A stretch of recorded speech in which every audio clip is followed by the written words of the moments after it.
This video is the next in a series about my trip to Colorado this summer.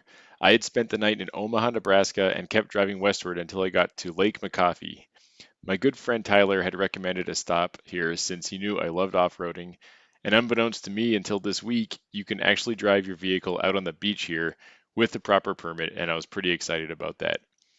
I would like to point out that you do need a permit to drive on the beach here. You can get it online and print it out at home, or you can get it from the ranger's office here in the park. Camping here would have been easy for me to get, but there was a 2 night minimum, plus it was really hot as it turned out, so I was just as glad I did not bother to camp here. I was shocked to see how obviously low the water level was in this lake.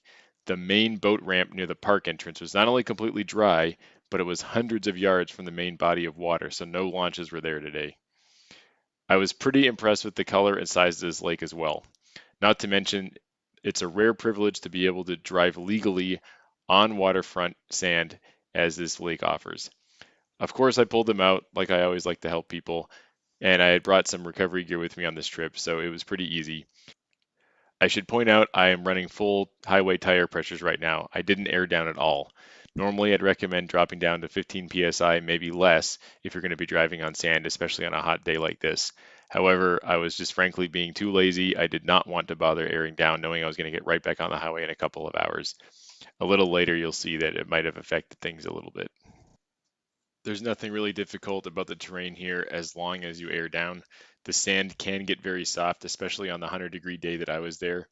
When sand is dry and hot, your tires just sink into it so much more. So definitely lower your tire pressures, get down to about 15 psi, like I said, and you'll have no problem. At least assuming you have four-wheel drive or a good all-wheel drive vehicle. It did take 3 hard pulls to get this car out, probably because of my high tire pressures. I was taking in all the sights and enjoying the huge expanses of sand that the low lake level offered when I came across a family in a stuck Explorer.